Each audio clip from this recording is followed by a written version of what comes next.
ओम नमो भगवते वासुदेवाय। नमस्कार दोस्तों, स्वागत है आप सभी का हमारे चैनल भक्ति ज्ञान में। दोस्तों आइए सुनते हैं अग्नि प्राण की कथा, जिसमें हम अग्नि प्राण के 59वें अध्याय की कथा सुनेंगे, जिसमें हम वर्णन करेंगे अधिवास विधि का वर्णन। श्री भगवान हैग्रीव कहते हैं, ब्रह्मन श्री हरि का सानिध्य करण अधिवासन कहलाता है। साधक यह चिंतन करे कि मैं अथवा मेरा आत्मा सर्वज्ञ सर्वव्यापी पुरुषोत्तम रूप है। इस प्रकार भावना करके आत्मा की ओम इस नाम के द्वारा प्रतिपादित होने वाले परमात्मा के साथ एकता करें। तदंतर चैतन्य अभिमानी जीव शक्ति को पृथक करके आत्मा के साथ उसकी एकता करें। ऐसा करके स्वात्म रूप सर्वव्यापी परमेश्वर में उसे जोड़ दे। तत्पश्चात प्राणवायु द्वारा लम बीजात्मक पृथ्वी को अग्नि बीज रम के चिंतन द्वारा प्रकट हुई अग्नि में जला दें।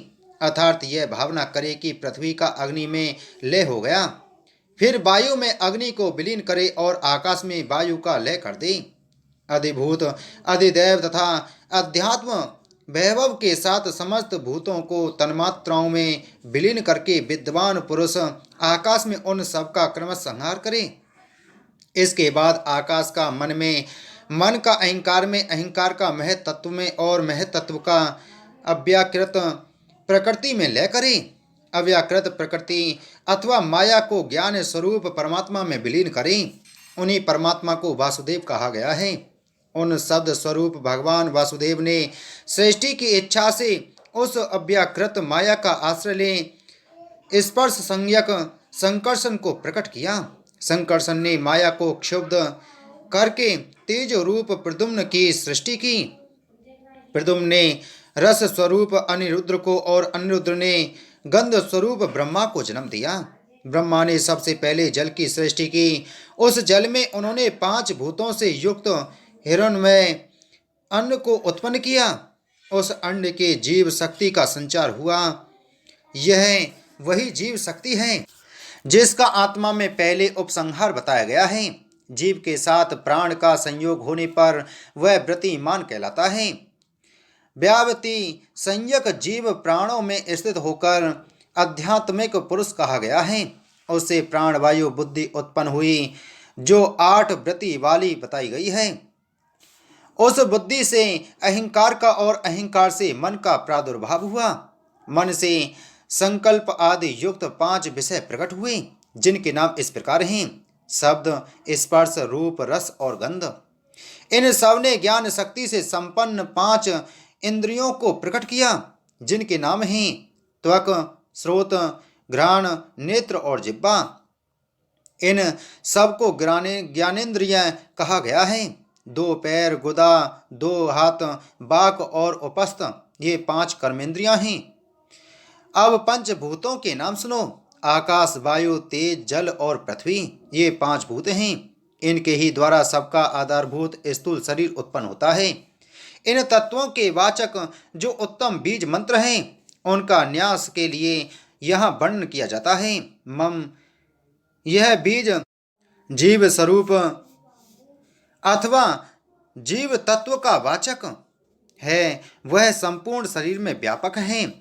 इस भावना के साथ उक्त बीज का संपूर्ण देह में व्यापक न्यास करना चाहिए। भम, यह प्राण तत्व का प्रतीक है।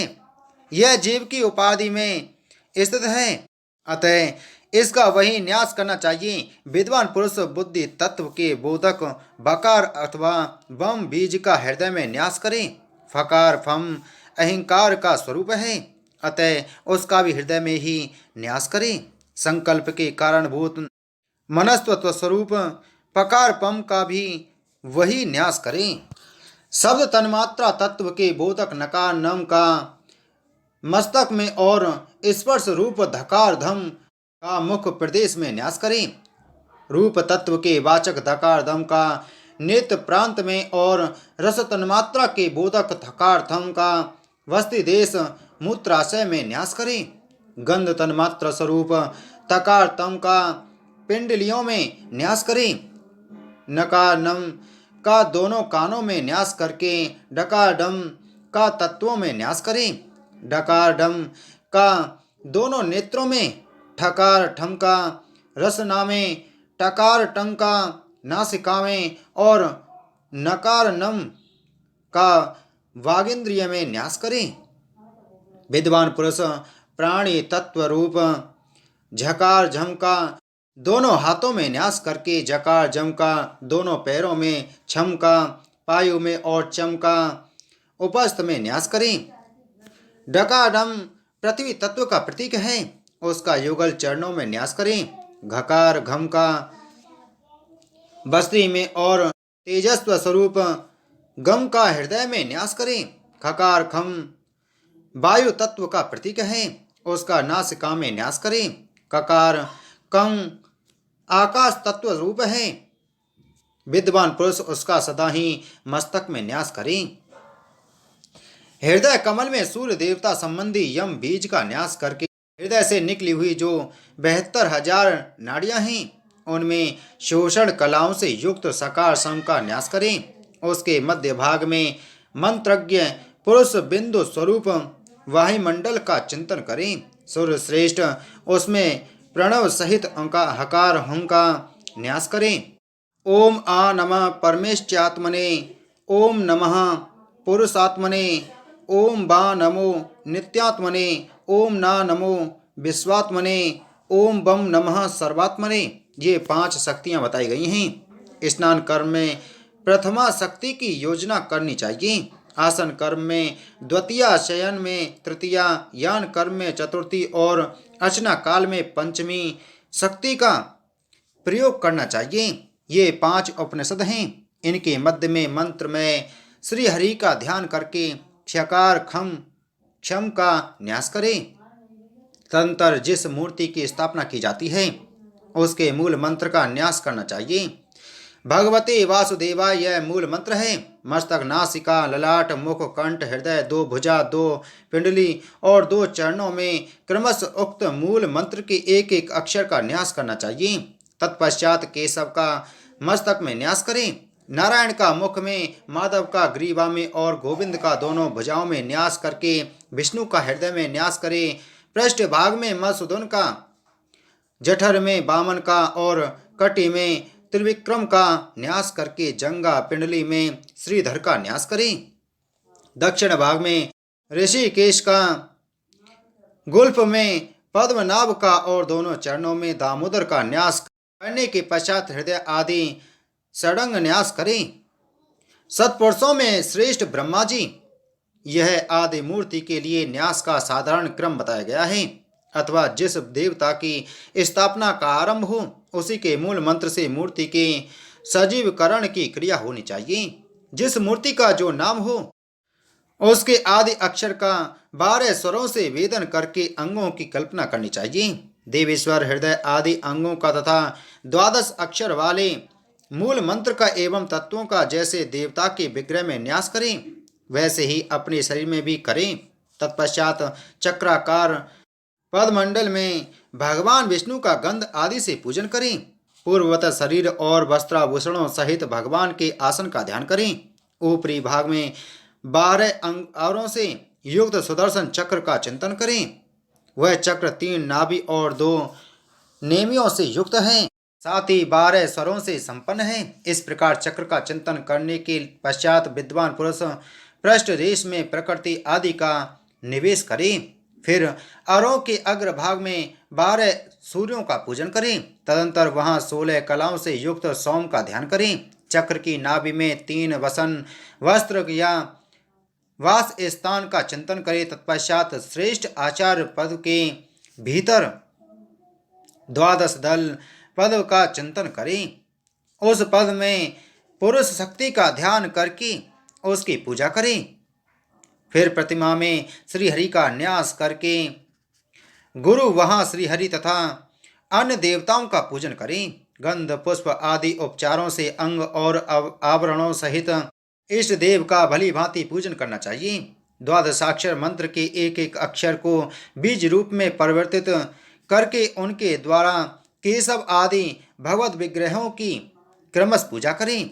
12 अरों से युक्त मंडल में लोकपाल आदि की भी क्रम से अर्चना करें। तदंतर द्विज गंध पुष्प आदि उपचारों द्वारा पुरुष सूक्त से प्रतिमा की पूजा करे और श्री सूक्त से पिंडिका की। इसके बाद जनन आदि के क्रम से वैष्णव अग्नि को प्रकट करें।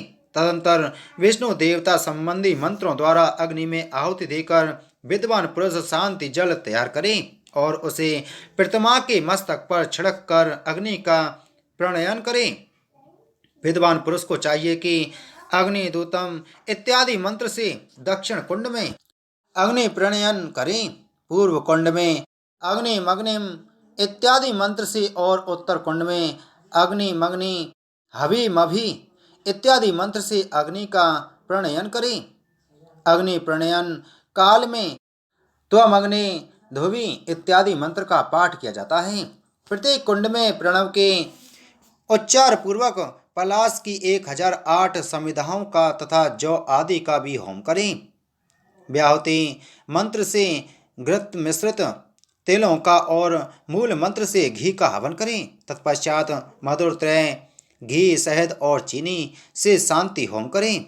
द्वादशाक्षर मंत्र से दोनों पैर नाभि हृदय और मस्तक का स्पर्श करें। घी दही और दूध की आहुति देकर मस्तक का स्पर्श करें। तत्पश्चात मस्तक नाभि और चरणों का स्पर्श करके क्रमशः गंगा यमुना गोदावरी और सरस्वती इन 4 नदियों की स्थापना करें। विष्णु गायत्री से अग्नि को प्रज्वलित करें और गायत्री मंत्र से उस अग्नि में चरु पकावें। गायत्री से ही होम और बलि दें। तदंतर ब्राह्मणों को भोजन करावे। मासाधिपति 12 आदित्यों की तुष्टि के लिए आचार्य को स्वर्ण और गौ की दक्षिणा दें। दिक्पालों को बलि देकर रात में जागरण करें। उस समय वेद पाठ और गीत कीर्तन आदि करता रहें। इस प्रकार अधिवासन कर्म का संपादन करने पर मनुष्य संपूर्ण फलों का भागी होता है। बोलो अग्नि पुराण की जय। बोलो विष्णु भगवान की जय।